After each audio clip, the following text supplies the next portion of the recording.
The heck?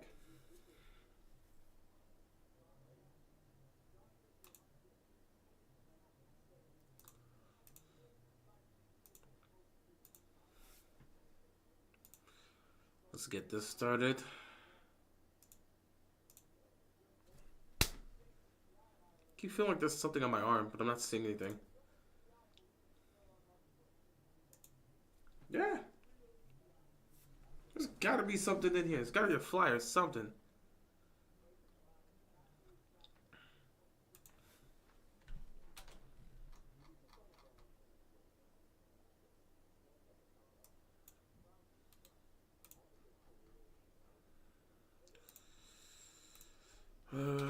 Boy, oh boy, oh boy.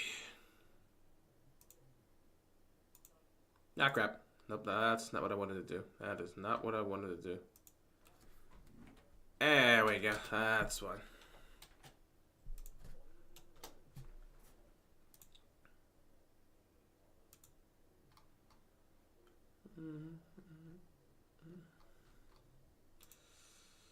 Ooh, not what I was trying to do. What did I just do? Oh God, what did I just do? Alright. I think we're good. I think we are good. Let's get this started. Got some things to talk about here.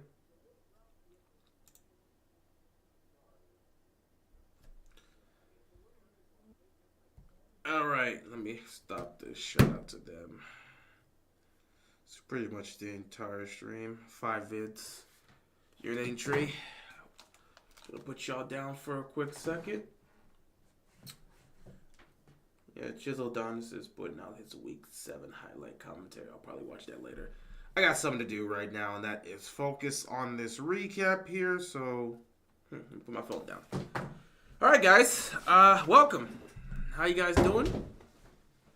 That wasn't supposed to happen. Immediately knock something down. That's fun. Let's just fix this. And then have to move this back. Perfect. Brand new. Love it. All right. Let's try that again. Welcome, everybody. Hope you guys are enjoying your night. It's, what is it, Tuesday? It's Tuesday night. Not much really to talk about here. We just got a couple things to discuss. Obviously, I have to give a bit of a recap of what happened on Monday Night Football. You know, I had to make a choice. I was either going to make a video for the State of the AFC North and then live stream my post-game thoughts, or I was going to make the post-game, the recap video, and I would have just done State of the AFC North. I guess I just chose State of the AFC North. I said might as well focus on talking about 3 games in the video and then just live stream and talk about the Ravens as a whole. So, here we go. Ravens, Bucks on Monday Night Football. It was an interesting game. So much happened in that game, man. We got to start off by talking about the fact that the Bucks, their season just took a massive hit. Chris Godwin suffers a brutal ankle injury at the end of the game. He's probably knocked out for the rest of the season. They're losing one of their 2 best receivers. And then the other guy, who's another one of your best receivers, is arguably the best receiver on your team, that's been the most underrated receiver of his generation, in Mike Evans, he suffered a hamstring injury. He was already dealing with a hamstring injury coming into the game. He was fighting with it, he was dealing with it, but he was already dealing with a hamstring injury. He comes in, he re-aggravates his hamstring injury, and now Mike Evans is out for some time. They said the earliest he could come back is week 12, because I believe week 11 is when the Bucks have their bye week. So week 12 is the earliest Mike Evans can come back. So he's going to be out for the next month or so. Just brutal. Just brutal for the Tampa Bay Buccaneers, man. You lose your 2 best receivers. It's going to massively affect their offense. And you're just going to see it, man. Baker's going to have a hard time dealing with these losses because you can see the numbers. They showed the numbers with Mike Evans on the field versus without Mike Evans on the field. Baker struggles. So Mike Evans being out for some time, that's going to hurt. And Godwin being done for the season, that's really going to hurt. So Tampa Bay, a team I thought that could win the division, they're in some trouble. I still think they could potentially win the division. It'll be tough because no one has really separated himself. The Falcons, they got all the talent in the world, but they've lost some games. They've been questionable at times. The Saints aren't a good team. After week 2, they stopped playing football. And the Panthers are arguably the worst team in football. So it's kind of a two-man race for the NFC South. It's between the BUCS and the Falcons, and I still think the BUCS can hang in there. But it's going to be tough winning that division now that you've lost your two best receivers. Baker is going to have to he's going to have to do a lot more now, so it's going to be difficult. But they still have a chance. However, any aspirations of the BUCS going on the Super Bowl run, that died. You lost Godwin for the year. You're going to have Mike Evans out significant time. And with hamstring injuries, they're very iffy. They can linger. So we don't even know how Mike Evans is going to look coming back from this injury and how long this could be. This could be a significant one. So the Bucks' chances to try to do something in the playoffs and make some noise, that might have been halted due to you losing your two best receivers. So Tampa Bay's in there's some serious trouble.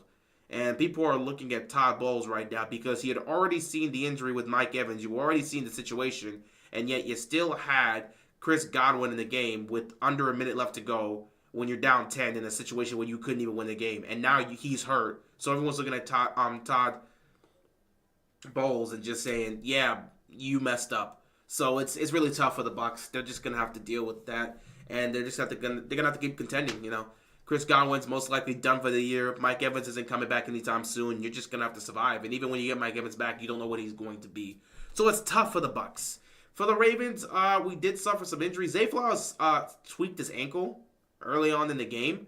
Obviously, he played for the rest of the game. He came back in, but, I mean, he wasn't much of a factor offensively. It just seemed like they weren't going to try to get him the ball the way they were already planning to get him the ball, the way they usually get him the ball. So it is what it is. I would not be surprised if we look at the injury report this week and you see Zay Flowers either miss a practice or is limited in practice due to that ankle injury. I don't think he's 100% now.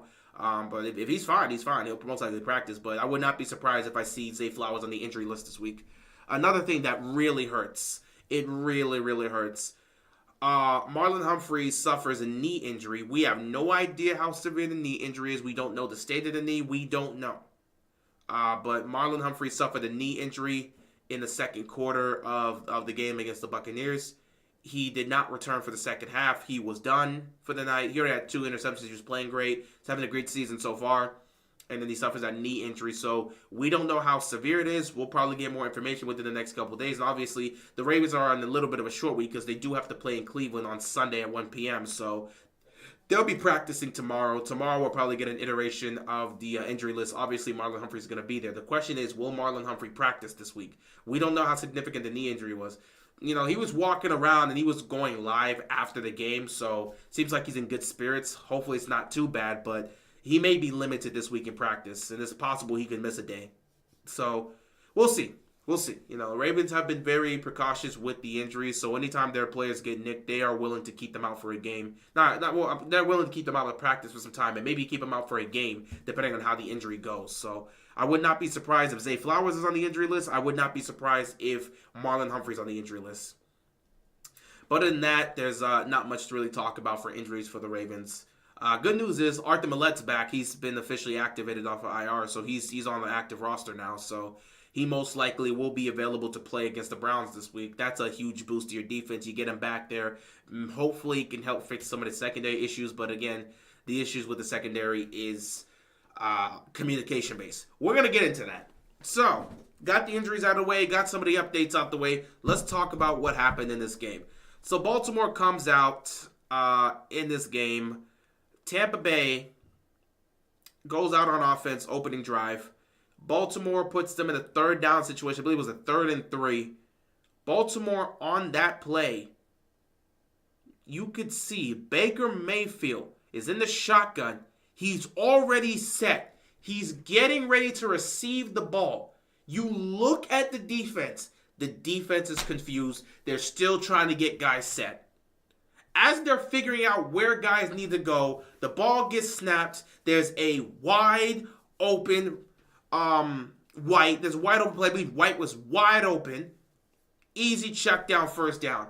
Nobody got to him. This happened multiple times throughout the game. The Ravens defense, there is a serious issue here. And I might need to make a video or I might do a live stream on it. But there's a serious issue with the Ravens defense. It's not talent-based. It's not personnel. That's not the main issue. There is a communication issue going on here. And that starts with Zachary Orr. We might have to have a conversation. You know, they brought in Dean Pease to help out with the play calling, to help assist Zachary Orr with this aspect.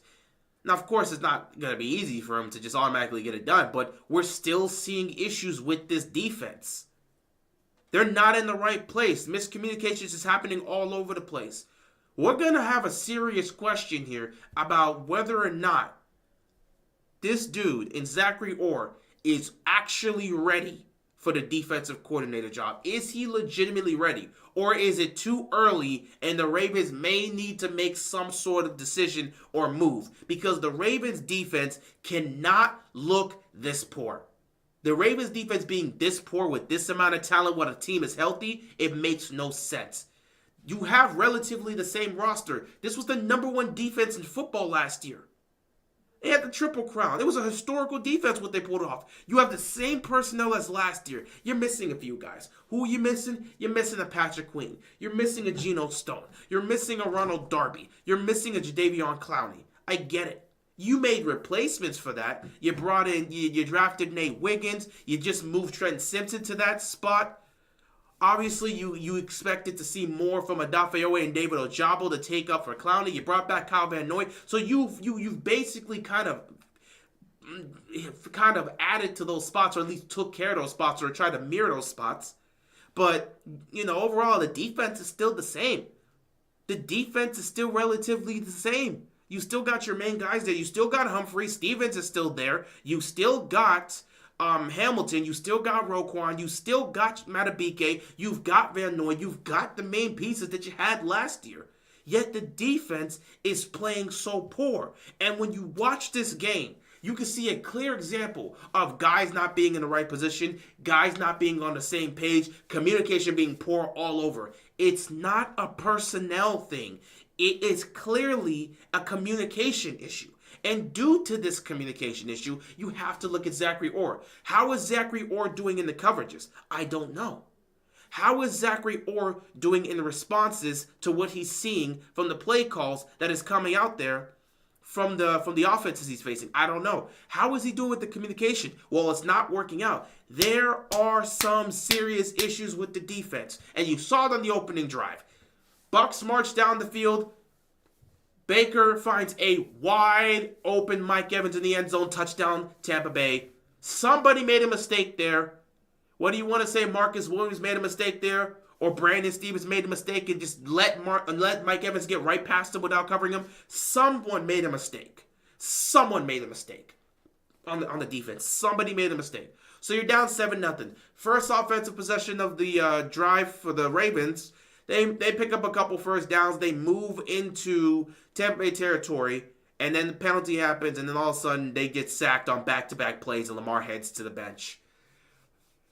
Tampa Bay gets the ball back. They march down the field. Baker he finds a receiver. He finds Godwin in the end zone for a touchdown to make it 14-0, but a penalty was called. Holding. The Ravens defense couldn't stop a nosebleed yet again. The Ravens defense got saved by a holding call that was called on the offense. Because of said holding call, I feel like there's a fly in here. Because of said holding call, the Bucks are forced to settle for a field goal. 10-0 Ravens. Offense comes out there down 10, and they never look back. Once they got down 10, the offense rolled. We'll get into them. But while the offense was rolling, the defense, they were starting to make some stops. They were starting to make some plays.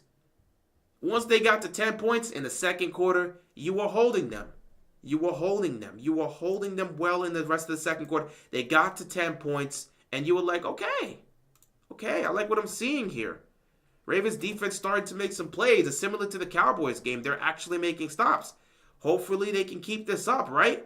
You hold them to no points in the second quarter. You hold them to no points in the third quarter. You're absolutely dominating the Tampa Bay Bucks right now. It's not even a competition. But then you get to the fourth quarter, And in the fourth quarter, the Ravens defense once again starts embarrassing themselves. So after holding the Tampa Bay Buccaneers offense to 0 points in the second quarter and 0 points in the third quarter, they proceed to give up 21 points in the fourth quarter. Just ruining the game. Just giving life and hope to the Tampa Bay Buccaneers. Defense once again was out of order, making mistakes. They were so poor in the fourth quarter, and that is the biggest concern you have to have with this defense. This defense can't close games. They cannot close out games. Even in blowouts, they can't close out. This team don't know how to finish right.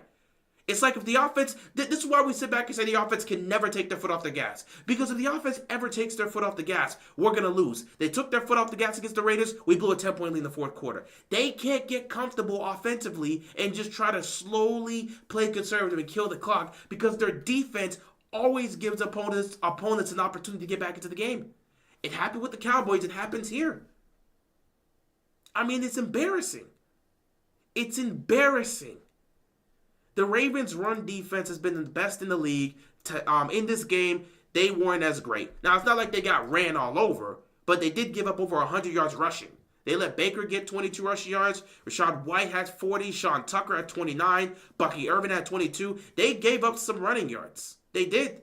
It wasn't anything major, but they were able to consistently get off these runs. 4-yard run here, 6-yard run here, 8-yard run here. 2-yard run followed by a 6-yard run. Like, they were getting off quality runs to set them up in third and short situations. And then when they would get to third down, the Ravens secondary couldn't make a stop. All of a sudden, first down here, first down here, first down here. So the run defense wasn't terrible. They just weren't as best. They just weren't as best as you would expect them to be. That's just the thing. That's just the thing. Pass rush. They couldn't get to Baker. They had a couple sacks in this game. I think they had, 2 or 3 sacks in this game. They had 3 sacks in this game. 1 from Washington, 1 from Kyle Van Noy, and then 1 more from, who else? Adafeyowe. So they got 3 sacks ultimately in the game. But in terms of a pass rushing unit and actually consistently putting pressure on Baker Mayfield, they couldn't do that. So the pass rushing unit was virtually useless in this game. They weren't really known because they really didn't put much pressure.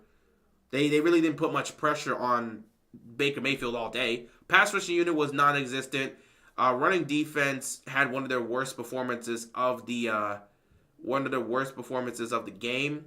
Of the season, because they really couldn't stop anything in the ground game. And then the passing unit, the passing defense, the secondary, they were just garbage again. Baker Mayfield had 1 touchdown and 2 interceptions through 3 quarters of football. He was under 200 yards passing. I think he was around 200 yards passing. He finishes the game with 370 yards passing, 3 touchdowns. This is the Dak Prescott Cowboy situation all over again. The defense can't finish games. They can't close out. The defense is putrid. Ed Reed, and I talked about this too. I think I tweeted about this too. Ed Reed was on the Payne and Eli Monday Night Football show. And I sat back and said, oh my God, the way this defense is embarrassing themselves this season. If they go on Monday Night Football and embarrass themselves in front of Ed Reed, oh, it's going to be bad. It's going to be bad. Well, that's exactly what they did.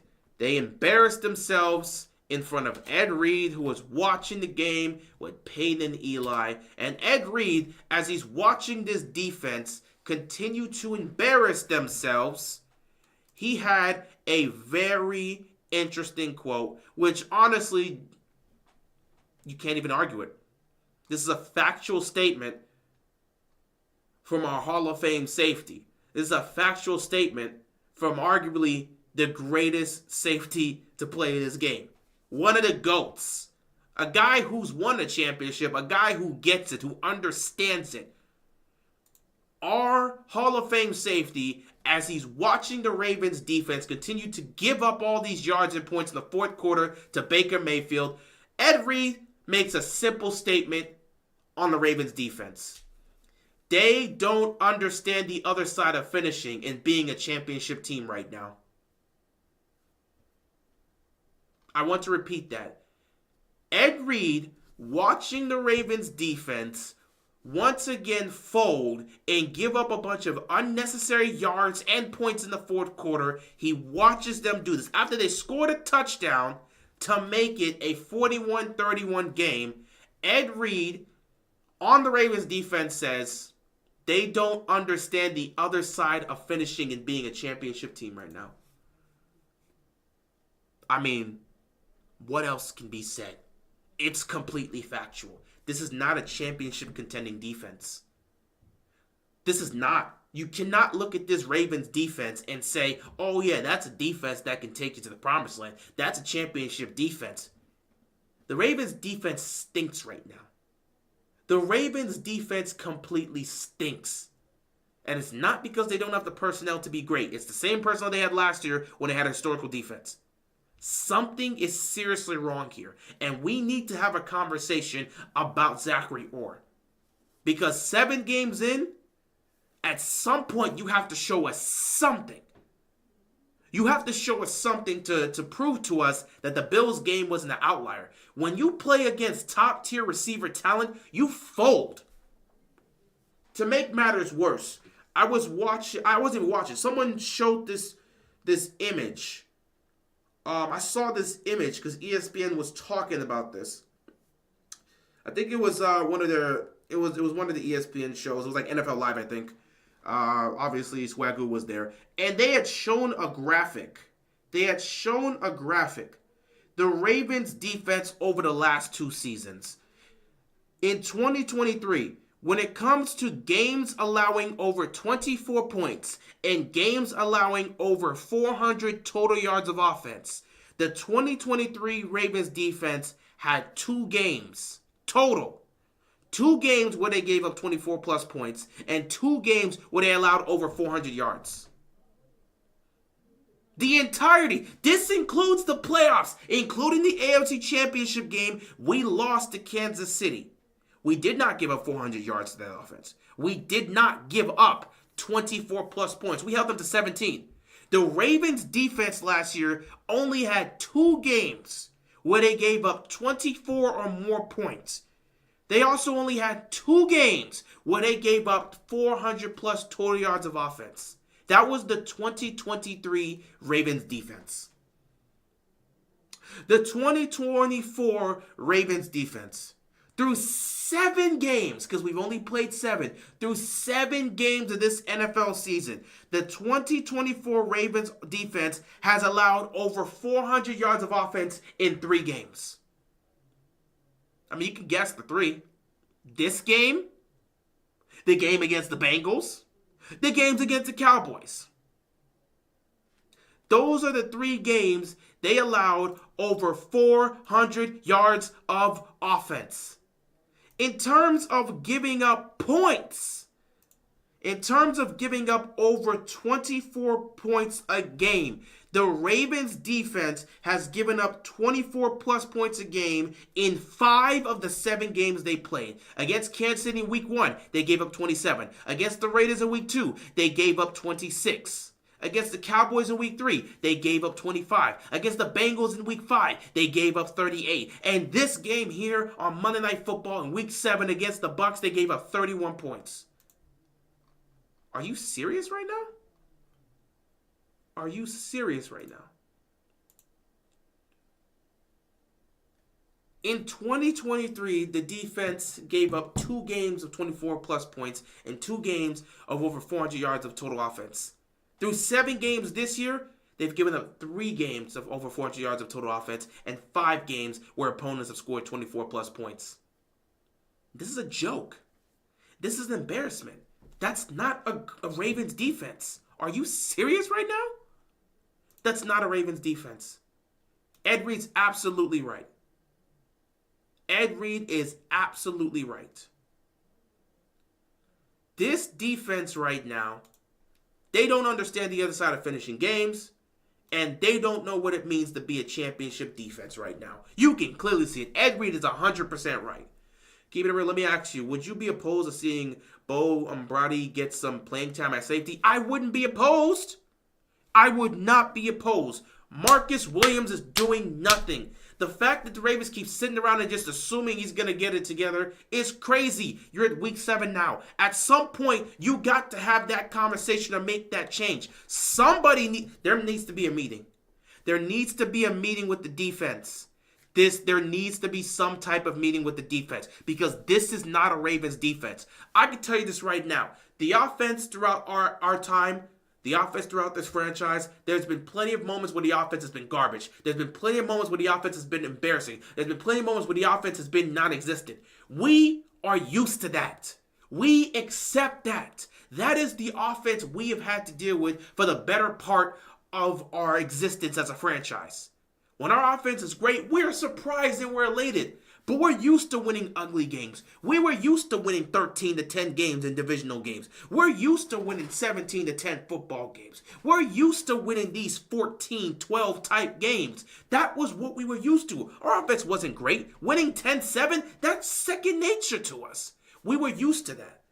But the Ravens have always been a defensive football team. The cornerstone of this franchise, the identity of this franchise is defense. The offense can be putrid. We're used to that. But when the defense is bad, that's when there is a problem. There's a serious issue when the Ravens defense is bad. They have a standard that they have set in this franchise when it comes to defenses. When you're horrible, that's a problem. A Ravens defense that is horrible is not the Ravens' identity. So the fact that you go from being the best defense in football to being one of the worst, something's got to give. If Zachary Orr is not ready to be a defensive coordinator, somebody's got to admit that. He's not ready. And we get it. Mike Macdonald in 2022 wasn't great. We remember what he was doing. We remember the Dolphins game. Ain't nobody forget the Dolphins game. But at some point, Mike Macdonald showed us something.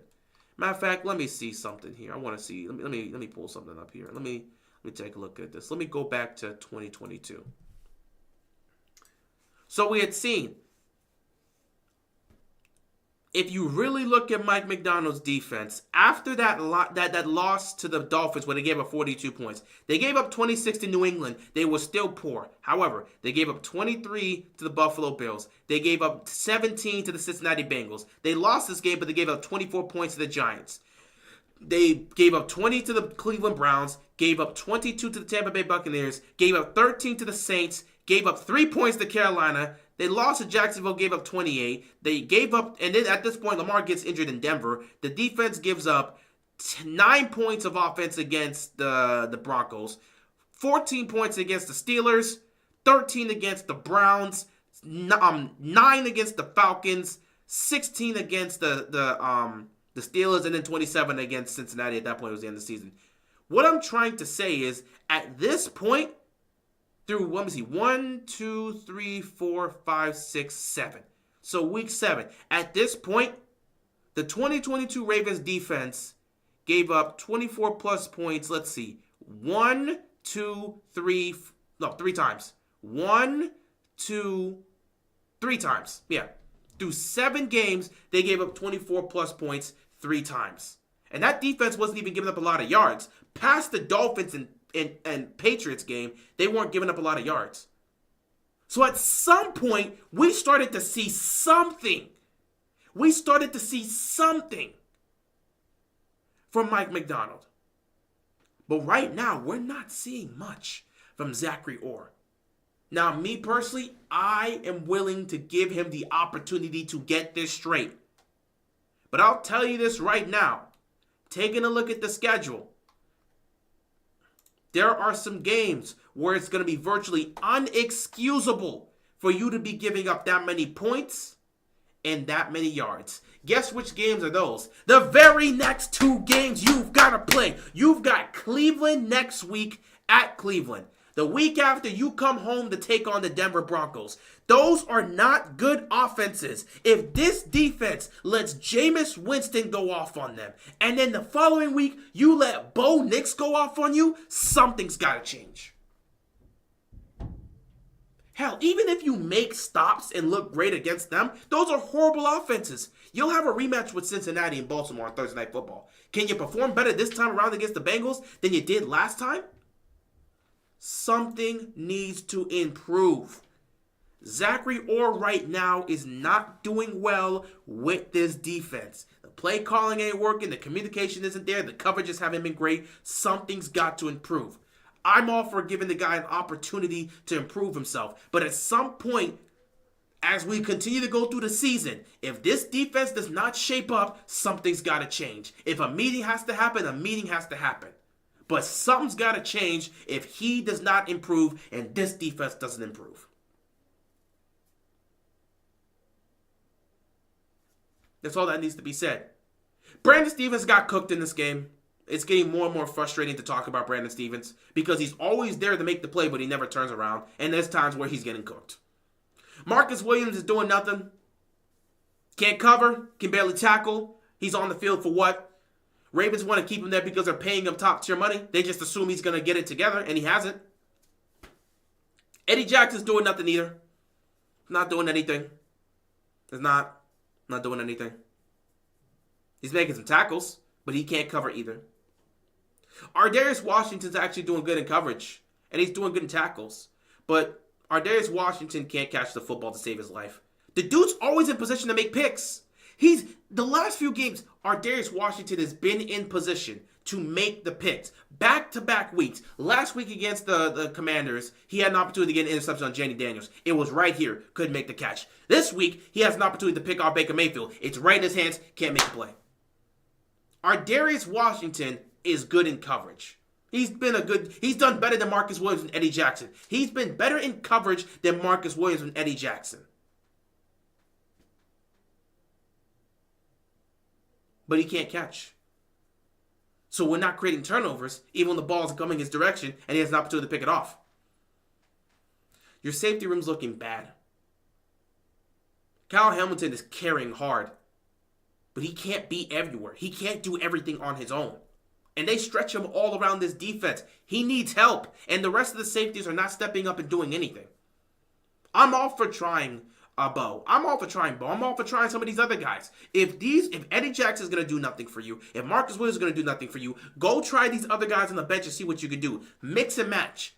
Do not just keep them there and assume they're going to figure it out. It's just not a good look.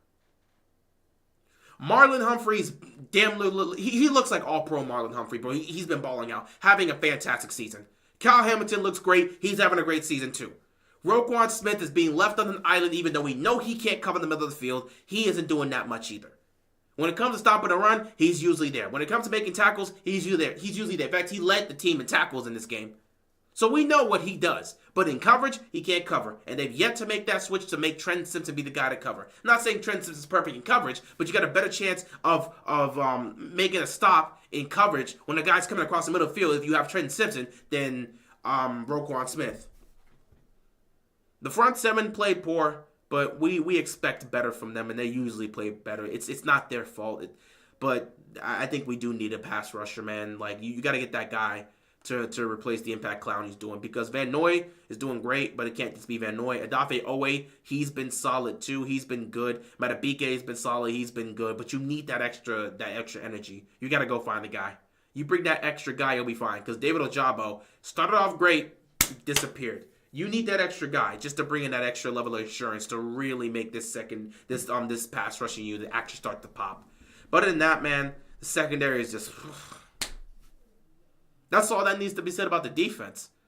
It's really crazy because the defense is so poor, but the offense is the complete opposite. Oh my goodness, what can we say about the offense? I'm not wasting much time here.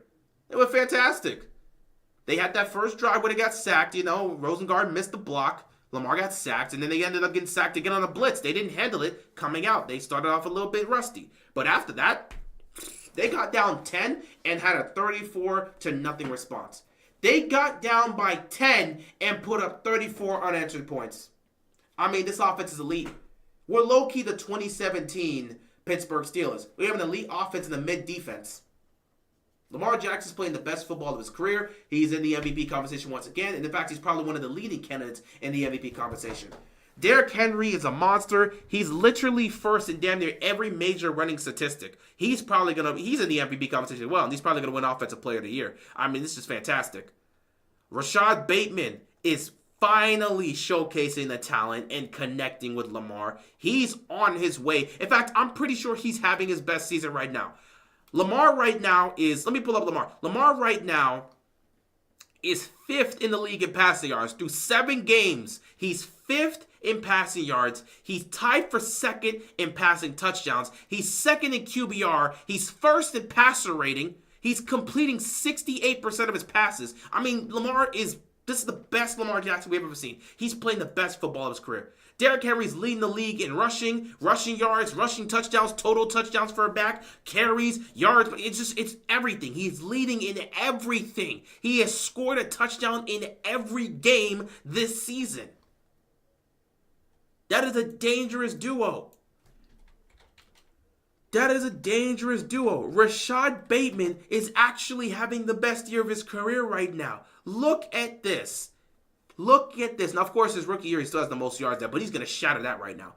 Rashad Bateman, through 7 games, has 394 receiving yards and 3 touchdowns. By the way, 3 touchdowns is a career high for him. The most he ever had was 2, and that was his second year in 2022.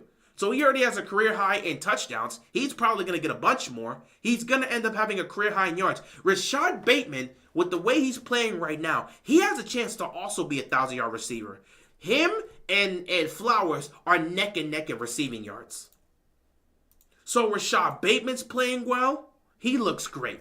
Zay Flowers is playing well. He looks great. He got injured. That's the reason why they didn't really try to test him out in this game. They really went to Bateman. It's fine. But we know when he's healthy, we know what he can do. So you've got studs in Bateman and Flowers who are balling out. Mark Andrews has returned. He is back to looking like the Mark Andrews we know and love. 2 touchdowns in this game. You still know what Likely can do. Likely's making his impact in this game as well. Kolar is somebody they're using in the blocking game and trying to get him involved too. This dude in Justice Hill, you utilize him on these screens and this guy can just take it for a touchdown. The offense looks fantastic. The offense is playing at a high level. The offense is so damn elite. They're actually leading the league in scoring right now. They are leading the league in scoring and yards. They are that damn good. There's no negative to say. All I gotta say in terms of this game, they were down 10-0, scored 34 unanswered points, never looked back. Lamar Jackson's having a career year. Derrick Henry's on pace to having a career year, better than his year in Tennessee. It's insane. I love what I'm seeing with the offense. Elite offense, mid-defense, and that's where the problem is. The only thing I have to say for the offense is they got to clean up the penalties. Because honestly, if it wasn't for those penalties, they probably would have dropped 50 on this team. If it wasn't for the penalties, they would have dropped 50 on the Bucs' heads. If it was not for the penalties, they would have dropped 50-plus points. The penalties took away opportunities. They have no problem moving the ball. It doesn't matter if they got to go 90 yards. They can do it.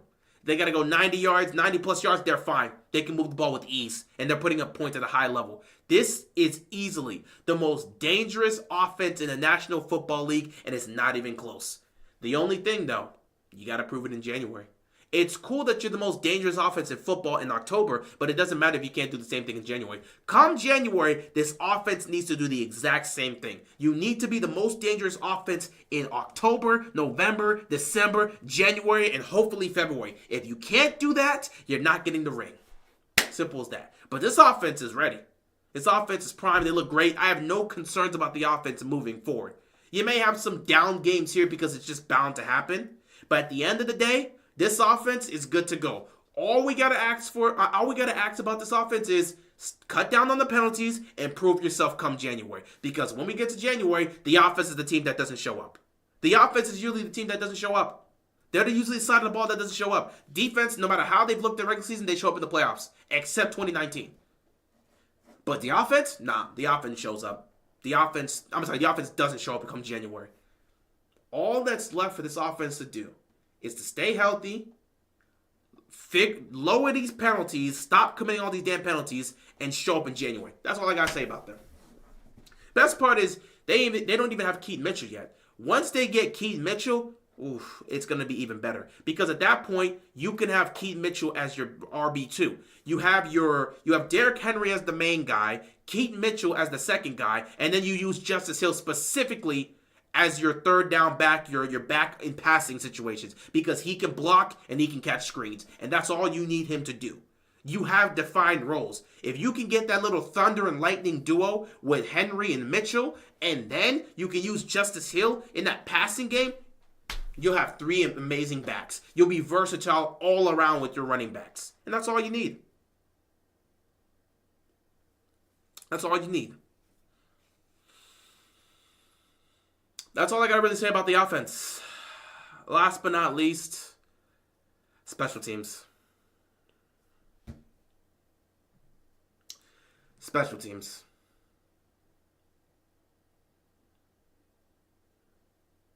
What do I say about special teams?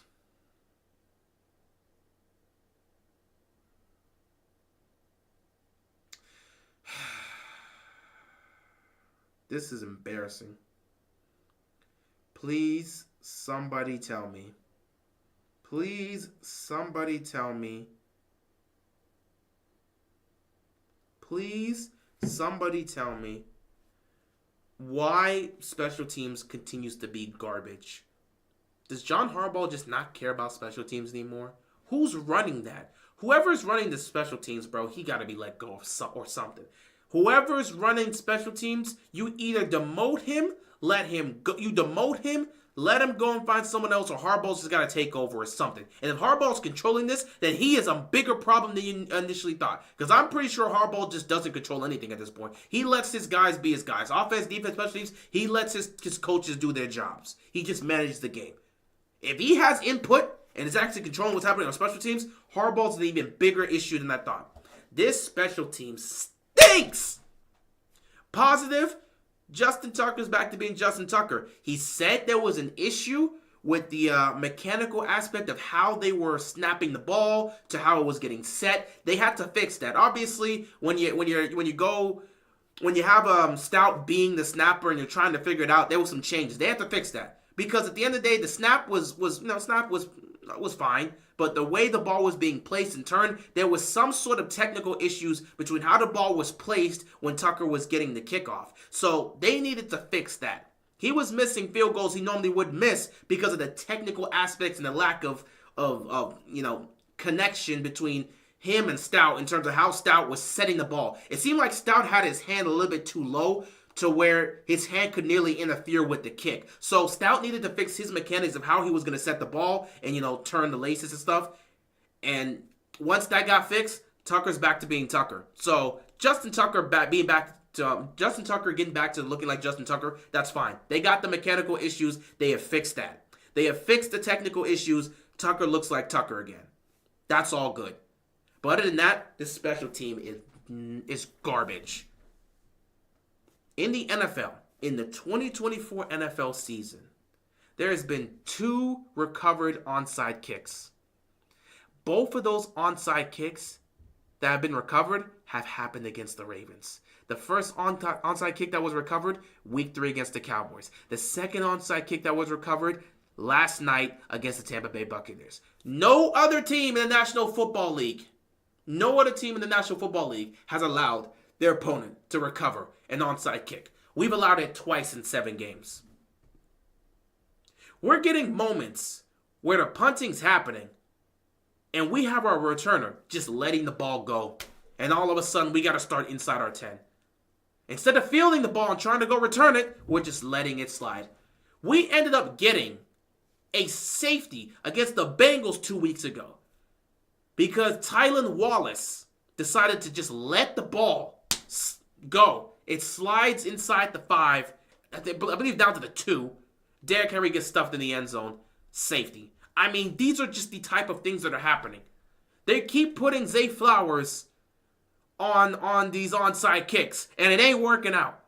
The first onside kick, Zay Flowers fumbled it. The second onside kick, it wasn't even a Zay Flowers. I'm watching the kick happen, and I'm watching nobody on the offensive move. I'm watching special teams. Look as the ball's going up. Nobody's making a play for the ball. Nobody made the play for the ball. Nobody moved. The onside kick goes up. Nobody on special teams moved to try to go get that ball. Nobody moved. By the time somebody made a movement, i.e. Zay Flowers, the ball was already in the hands of a defender. What is going on? Special teams just looks awful. Awful. Your defense is mid, your special teams is awful, and your offense is elite. That is a perfect recipe to getting upset in the playoffs. You sound like the 2017 Steelers.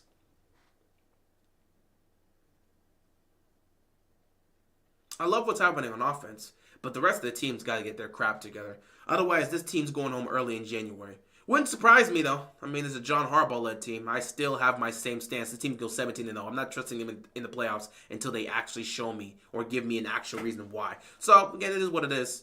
Nothing's changed for me personally. I still look at the Ravens the same way. Win or lose. Go prove it in January. I'm not going to give you the benefit of the doubt because you're balling out in October. Go do it in January.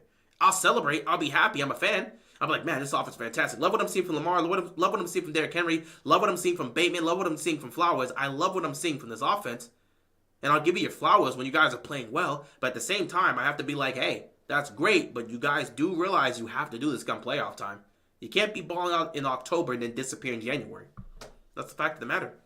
But the defense, they got to get it together. And the special teams, I'm holding that on Harbaugh. I don't know what you can do there. I just don't know what you can do there. They're playing awful. They're terrible. Special teams is terrible. They're never in the right position to make any sort of play. They're terrible. Just terrible. At times, their tackling is poor. Guys aren't fielding punts. They can't even properly catch the onside kicks. They've messed up twice on that. Special teams is a mess. The only thing good on special teams is the kicker. And that's Tucker being the GOAT for a reason. But that's it. That's pretty much all I have to say about the Ravens-Bucks, man. That's pretty much my post-game thoughts. Ravens got the win 41-31, so be happy about the win and be happy with the way the offense is playing. But this defense is holding this team back. And until they can fix those problems, you can't really look at the Ravens and say they are a true Super Bowl contending threat. Because Kansas City will be able to eat this defense alive. People forget, Kansas City is injured right now. They're going to get their guys back by the end of the year. So imagine those guys coming back at the end of the year, and now they get to play in January, fully healthy, refreshed. Yeah, with the way our secondary is playing, we'll get cooked by the Chiefs. Mahomes is playing like trash right now, but let him get those receivers back. He gonna look like the Patrick Mahomes we all know.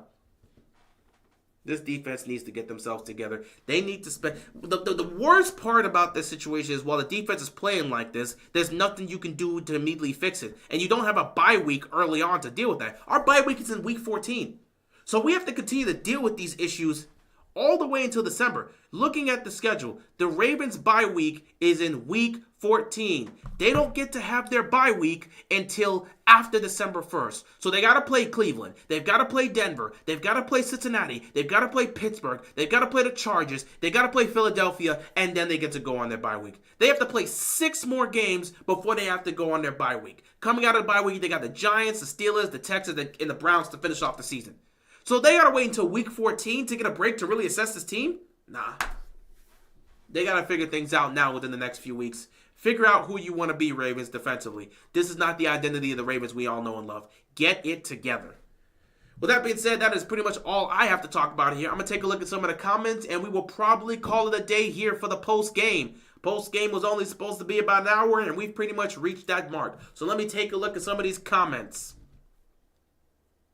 Yo, long time no talk. What's going on, Ray?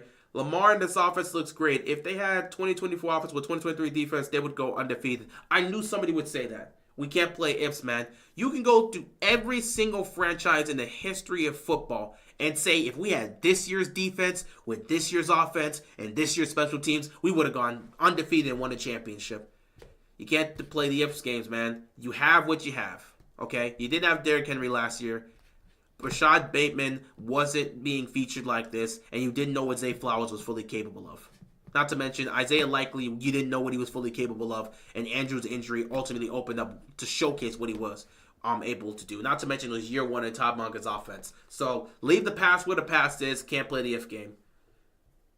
Yeah, Mike Evans is not going to have a 1,000-yard season. The end is near. It's going to be unfortunate, man. Mike Evans, let me see where Mike Evans is right now. He goes down. He's going to be out for like the next month. Next 5 games minimum. Mike Evans right now, from a stat perspective, it's really going to hurt, man. Mike Evans has 335 yards. Him missing the next several games means he is not going to have 1,000 yards. And it's going to be nasty because I think it's going to end this streak. He's had this streak throughout his career. Yeah, I mean, 1, 2, 3, 1, 2, 3, 4, 5, 6, 7, 8, 9, 10. This is year 11 for him. He got drafted in 2014. He's had every single year of his career, he's had 1,000 yards receiving. He has a streak. I'm pretty sure he has the longest active streak right now of 1,000 yards a season. He has that longest streak. It's going to break this year due to injuries. It's going to break this year due to injuries. And that's unfortunate. And the sad part about it is he's going to miss a lot of games, man. He's going to miss 5 games. So, that he'll be there for the next 5. He's probably going to play 12 games this year. And I don't know if he can get the 1,000 yards in 12 games. They would have to force feed the hell out of him. He has 335 yards. He'll have 5 more games to try to go get to 700-plus yards. I just don't see it happening unless Baker goes crazy and just force feeds the ball to Mike Evans. But it looks like Mike Evans' streak of 1,000 yards receiving is going to end this year due to injuries, and it's just unfortunate. By the way, he has literally, in his career, he has 788 catches, 12,000 receiving yards, and 100 touchdowns. He's a Hall of Famer. He has a Super Bowl championship as well. So he's got 12,000 receiving yards, 100 touchdowns as a receiver, nearly 800 catches, and has a Super Bowl championship. He's a Hall of Famer. Let's not argue that. He's an Hall of Famer. He's a clear Hall of Famer. I got a lot of flack because I said if we trade, we need to make a move on the offensive side. Our defensive problems isn't players, literally scheme. I think you should look to make plays both sides, both offensively and defensively. For the defensive side, you can't fix the secondary. Going to get a top-tier player isn't automatically going to solve the problem. It's a scheme issue. However, I think you can add a pass rusher. Because right now, the pass rushing unit, it could be much better. So I think if they're going to go get a defensive player, it's got to be a pass rusher. Offensively, I wouldn't mind trying to go get a receiver. However, I think you would have to look at this and say it's got to be a tit for tat. It's got to be a one-for-one thing. If you're going to get a receiver, you have to trade Nelson Aguilar. You cannot have that other receiver and then Nelson Aguilar is just on the team doing what? He's not there for special teams like Tylan Wallace is. So if you're going to go get another receiver, you're going to have to make some sort of package deal to ship off Nelson Aguilar. Because you can't have Nelson Aguilar just be here as a wide receiver 4. We don't use 4 receivers. We use 3. Tylan Wallace barely gets time on the field. And Tez Walker's not seeing the football field. He'll be there for special teams. He's not going to be on the offense like that. So this team uses 3 receivers. They use 3 tight ends. So if you want to get that receiver via trade, you might as well trade away Nelson Aguilar in a package deal to get that receiver. But I wouldn't mind it. It is what it is. Prayers for Mike Evans and Chris Godwin. Ravens got me an early birthday gift. Hopefully Ravens will get me another birthday win because we play on my birthday this Sunday. Hey, that's cool. Hopefully they win. Celtics look lethal. They're going to repeat. I don't care about basketball right now. Hit me up in February. I could care less about basketball. I don't give a damn what the Celtics are doing right now. Also, the Knicks are the Knicks. I don't care. So, I don't care what the Celtics are doing right now. I really don't. Hit me up in February. I don't care about football right now. Right now, I'm focused on the Ravens, seeing what they can do and seeing if they can get to the Super Bowl. But most importantly, the Dodgers are in the World Series. I'm getting ready to have to see if we can deal with Juan Soto and Aaron Judge. I'm not worried about the Celtics. I could care less about basketball right now. I got baseball to deal with in the World Series because my team's in the World Series. Dodgers are there, and then I got to deal with the Ravens. I don't care about basketball right now. Hit me up in February when all this is done. Yes, it's the scheme and the lack of communication. Absolutely. Great win, but Harbaugh still doesn't get it. We can't afford to take our foot off the gas in the playoffs, especially with the fourth quarter defense being this inept. We blew so many leads with Pease. Yeah, and he's back. So I'm sure that's going to fix the issues. As our defensive coordinator, he's back, so I'm not really holding my breath with Orr as well. Why aren't they running the plays from last year? Ray, You can run the plays from last year, but it's about how you execute. It's not about just running the plays from last year. You understand that what Mike Macdonald was doing was literally disguising schemes and coverages. He was throwing out 3 or 4 different coverages at the same time. He was literally disguising the schemes so badly that teams were so confused. Teams were so confused trying to figure out what to do with this defense. I'm not even lying. I'm not even joking. I brought it up here. I said it. In 8, what is it? We played 17 games, and then we played 2 playoff games. In 19 football games played last year, they gave up 24 points twice. In 19 games last year, they gave up 400 total yards of offense twice. That is what the Ravens defense did last year. It's not just about running the same plays. It's about the coverages, what you're seeing and how you're responding to it. It's not, they could run the same playbook Mike Macdonald did, but Zachary Orr doesn't know how to create the coverages or disguise the coverages the way Mike Macdonald does. So you're not going to get the same results. Marcus Williams is a liability. Yes, he has. Marcus Williams is a liability. Eddie Jackson is a liability. We got liabilities in the secondary. Ardarius Washington can't catch. Kyle Hamilton has to carry so much in the safety room, it's embarrassing. It is what it is. Eddie Jackson was supposed to take the load off of Hamilton and Williams, but he's been extremely underwhelming. Yeah, because he can't cover. He can only tackle. Ed Reed made a good point on the Manning cast last night about our defense. Yeah, I brought it up. It's embarrassing. I knew they would embarrass themselves in front of Ed Reed. They don't know how to finish. It's the same. Mike Tomlin has spoken about this, and it's the same story about the Ravens all the time. They don't play 4 quarters. Mike Tomlin has this team pegged, and they haven't learned their lesson. They haven't learned a damn thing. The Ravens haven't learned a damn thing, man. They have not learned a damn thing, and you can tell. Mike Tomlin is 100% right. This team doesn't play 4 quarters. They don't play football for 4 quarters, and you can constantly see it. They always got to take their foot off the gas. And that's why they keep letting teams get back into it. Pathetic. I've already put my bet in for the Browns upset. Jameis Winston is hungry and wants to prove himself. Big payout. Good luck with that, man. Like I said, I don't bet on Ravens games. Anytime you think they're gonna embarrass themselves, they know the way. Every time you think they're gonna handle the opponent, they don't. Every time you think an upset's gonna happen, it doesn't happen. I don't bet on the Ravens at all. They're so inconsistent, you can't trust them.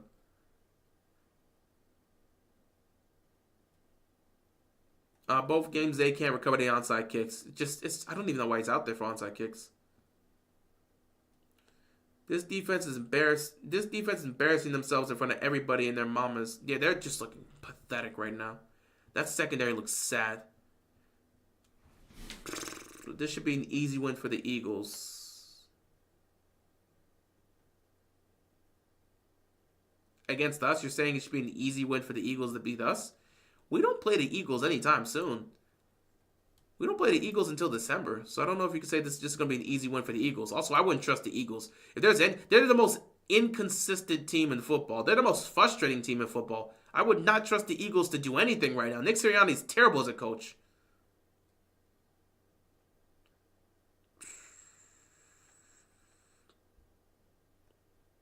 Also, Denard Wilson, our secondary coach, has the Titans, one of the best secondaries in the league, and I said we might have promoted the wrong guy. Man, this needs to be talked about too. It wasn't the fact that we lost Mike Macdonald. We also lost Denard Wilson. You lost multiple coaches on the defensive side. And Wilson's got the Titans looking top tier, even though they're not a great team. They let him go.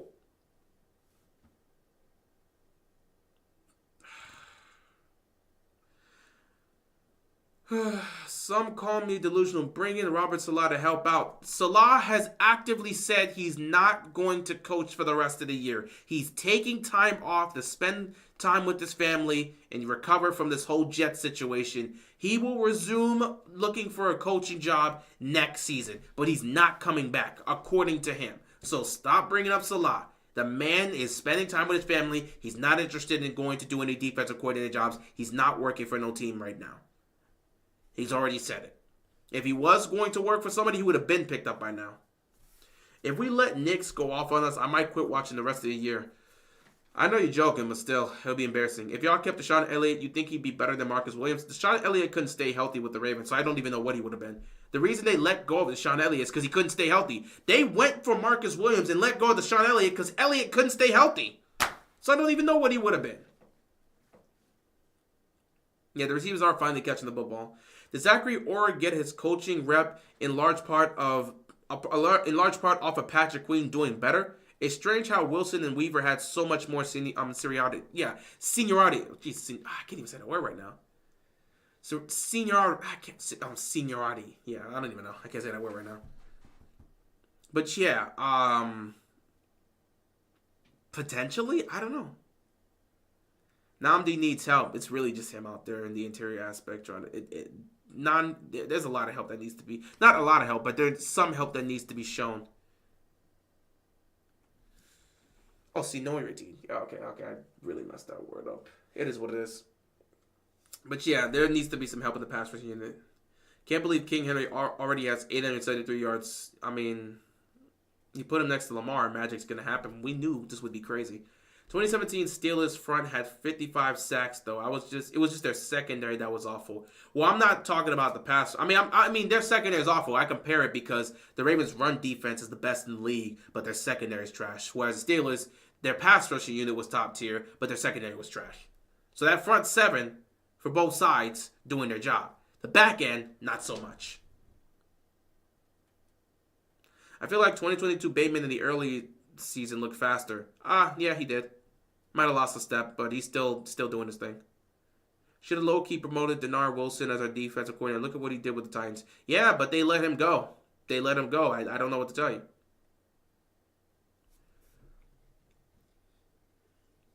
Yeah, they definitely got to clean up the penalties.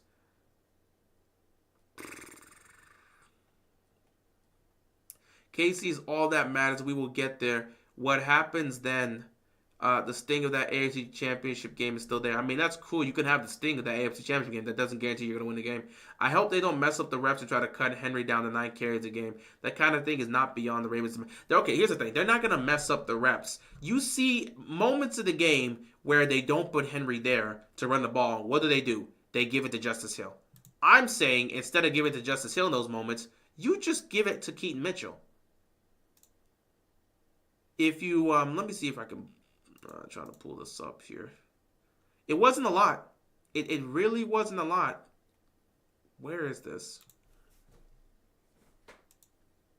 Oh my God, I keep messing up. Oh, okay, there.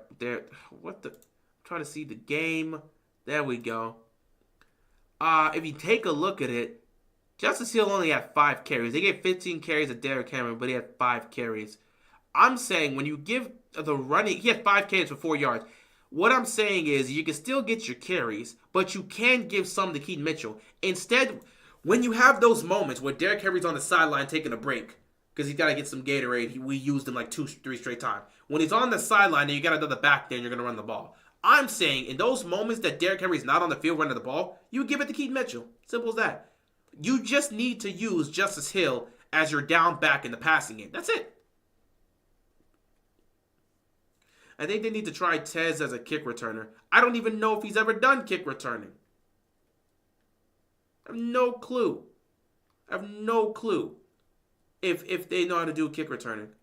Saw Jameis Winston on the sideline Sunday and he's hungry, ready to air out the ball. The one thing about Jameis, he's going to air the ball out. Now, again, he could be airing the ball out to his teammates or be airing the ball out to his opponents. He's going to get some yards, but he's going to get some turnovers. That's Jameis Winston. Yeah, with Cook, we never had those problems. But Cook's one of the best punters to ever play this game, so it is what it is. What does Harbaugh do? I don't know, man. Manage the team, be the players' coach, bring that morale, say his prayers. I don't know. Yeah, when we see Patrick Mahomes, they pee their pants. You got some weird analogies to utilize for expressions. If you want to say and again, you always just say Patrick Mahomes instead of just saying the Chiefs, as if Patrick Mahomes is the only one playing football here. I don't really know how y'all assess football. Well, y'all just think it's one guy. Y'all treat football like it's a boxing match or just tennis or something like that. It's a team game.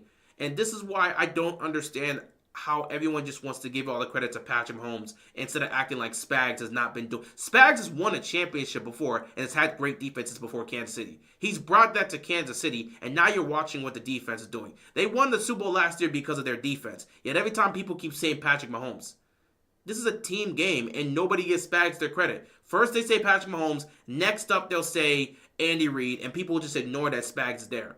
So it's not when the Ravens see Patrick Mahomes, it's when the Ravens see the Chiefs. They make a lot of idiotic mental mistakes because they're trying to prove themselves against this team. Every time the Ravens meet up, Andy Reid outcoaches John Harbaugh. The defense gets emotional and starts doing idiotic things for no reason. Spags' defense shuts down our offense, and we have to play from behind. Then we fight and claw our way back into the game to give ourselves a chance to win. We need one stop on the defense, and they can't make a stop, and we lose. That's how it's been the last few games. So this idea of when they see Patrick Mahomes, this is just a weird analogy. Some of y'all fans are just weird with your analogies. Y'all just put one player and think, oh, that's the reason why. It's a team game, man. And the fact that Spags never gets the credit he deserves is just crazy. Every time they talk about the Chiefs, it's just Patrick Mahomes, as if he's the only one out there playing football. It's a team game. The biggest play that happened last year was Jerry Sneed punching that ball out of Zay Flowers' hands just before the goal line. The biggest plays that were made for the Chiefs were defensive plays, not offensive plays. But we'll just give all the credit to Patrick Mahomes because he's the best quarterback in the game. Makes no sense. Same thing they did with Brady. Brady's not the one that made the defensive stops in the Super Bowl. Brady's not the one that made that amazing catch with Edelman. That should have been a pick, but we just want to give it to the quarterbacks. This idea that we want to just give all the credit and all the blame to the quarterback as if they're the only ones out there when it's a team game will never make sense to me. But hey, you guys, be whatever sports fan you want to be. If you want to assess the game and just assume it's only one player out there doing his job, by all means. But a team game is a team game. If I was sitting here talking about boxers, it's a different conversation. If I'm sitting here talking about tennis players, it's a different conversation. But in a team game, I can't just sit there and act like it's just one player. It's ridiculous and it's idiotic to think that way. But hey, you guys are free to have whatever takes you want to have. Not too worried about the Chiefs. They have their own issues. Yeah, they have their own issues, but again, the Chiefs' biggest strength is the Ravens' biggest weakness. And that's why the Chiefs are undefeated. Their biggest strength is when it comes to game planning, decision-making, and execution in key situations, no one's better than that than the Chiefs. They've done that the most consistently, both in the regular season and the postseason. The Ravens' biggest weakness is game planning, decision-making, and execution in key situations. That's why every time they meet up with Kansas City, it's the same result, even though Baltimore has the more talented team. They have to overcome those issues to win. The Bucs don't have Mike Evans nor Chris Godwin healthy. Big problems. They're going to struggle to win that division. So Darius Smith is available, and the Ravens are interested in trying to bring him here. I don't know if the Browns are going to make that trade, though, so it is what it is. I wish we could get Kupp. That really could matter against Kansas City in the playoffs. I know we're really good right up at I'm telling you right now, we're not getting Cooper Kupp. The Steelers are going to fight to get Cooper Kupp. The Chiefs may fight to get Cooper Kupp. We're not getting Cooper Kupp, so just get that out your mind. Maybe the defense only gets to practice one day a week. These blitzes we run now look like gifts. They practice multiple days. Let's not make excuses. They're just playing poorly, and the coverage is out there, and the communication is just poor, and Zachary Orr's got to do better. I love Mike Tomlin's shade he throws on us. That thing about light a match and we will burn the house down. My goodness, at that point. He's absolutely right about the Ravens. He has not been wrong. He's been completely right. What do you think of the officiating last night? The officiating's been poor all season. You can't use that as an excuse. Go win the game. Andrews is also out there on onside kicks. One of our great playmakers from all time or not. I think if you watch the Ravens, you know that's not super smart. The Ravens don't do a lot of things. They do a lot of non-smart things. Just a lot of idiotic, a lot of questionable, a lot of head-scratching things. That's what the Ravens do. But because they have immense talent, they got Lamar Jackson, they just think it's okay. Our defense got gutted, set us back to the Stone Age. They still got their main guys, so it's not even like they've lost. The team's relatively same to last year. The problem is the scheme, not the personnel. We have to watch out for Jameis Winston because he's not afraid to sling the ball. Yeah, like I said, he's going to air the ball no matter what. Some of those passes will go to his teammates. Some of those passes will go to the opponents. It is what it is. Winston will either destroy us or he'll throw like 4 picks. He'll probably do both. Some people aren't worried about the Chiefs waiting until the playoffs and all of a sudden they turn into the 72 Dolphins. At the end of the day, the Chiefs play the same type of football. They know their identity. They know their identity. They know where their strengths lie. They stick to it and they work with it. That's why they do the same thing. The Patriots knew what they were. They knew what they were as a football team. They knew their identity. They stuck to it no matter how it looked. No matter how many times the Patriots were questioned in the media. They always stuck to the same look. And come playoff time, that same identity showed up. They never switched up. They never changed. And they were always prepared for these moments. I'll pray so hard for the Chiefs not to get Kupp. I think he's going to the Steelers or the Chiefs. So good luck with that. Anyway, guys, it's been an hour plus. I'm going to end it here. I'm going to let you guys enjoy the rest of your night. Ravens get the win. They advance to 5-2. There's still a lot of problems. We'll be talking about it over the next few weeks. They got the Browns on Sunday. Hopefully they don't mess that up. We'll probably have our preview game at some point this week. But, yeah, there's some issues that we got to talk about.